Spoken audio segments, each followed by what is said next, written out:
বিএনপির মধ্যে তার বডি ল্যাঙ্গুয়েজে এবং তার কথাবার্তায় আপনি কি এরকম দেখছেন যে সংখ্যালঘিষ্ঠ বিরোধী দলের কথা মেনে তারা কোনো কিছু কারেকশন করবে? জি, আপনার যে প্রশ্নটা ছিল যে সরকার যে টুটার মেজরিটি পাওয়া সরকারটি সংখ্যালঘিষ্ঠ বিরোধী দলের কথা শুনবে কিনা, অবশ্যই শুনবে। কারণ শোনার কোনো জন্য জায়গায় তার বডি ল্যাঙ্গুয়েজে কোনো কাজে কর্মে একটু বলতে পারেন যে কোনটা তারা মেনেছে? আমি বলছি, ধরেন কার্যক্রমের প্রমাণটা আজকে অলরেডি একটা অধিবেশন চলতেছে, সেই অধিবেশনের প্রমাণ রয়েছে। কারণ হচ্ছে কি, এই জন্য বিরোধী দলের যে আনা মুলতবি, সেই মুলতবি আনা প্রস্তাবটা পাশ হয়েছে এবং বাংলাদেশের ইতিহাসে প্রথমবারের মতো সরকারি দল মুলতবি প্রস্তাব দিয়ে পাশ করলো এবং সেটা নিয়ে আজকে এই মুহূর্তে এখন কিন্তু সংসদ চলতেছে, সেটা আলোচনা চলতেছে।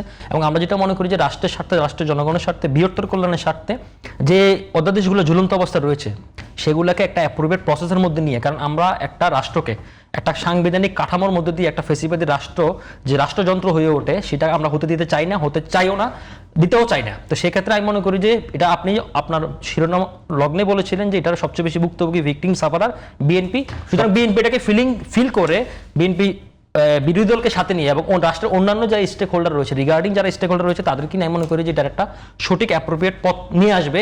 এক্ষেত্রে আরেকটু 10 মিনিট যোগ করি, আপা যে কথা বলছিলেন আগে যে এক মাসে যে 12 এপ্রিলের মধ্যে এগুলো করতে হবে, এই কারণে একটা তাড়াহুড়ার ব্যাপার রয়েছে। কারণ আপনি দেখেন ঘন কিন্তু সংসদ অধিবেশন বসতেছে। সুতরাং আমরা মনে করি যে টাইম ফ্রেমের মধ্যে এই জিনিসগুলো সমাধান হবে।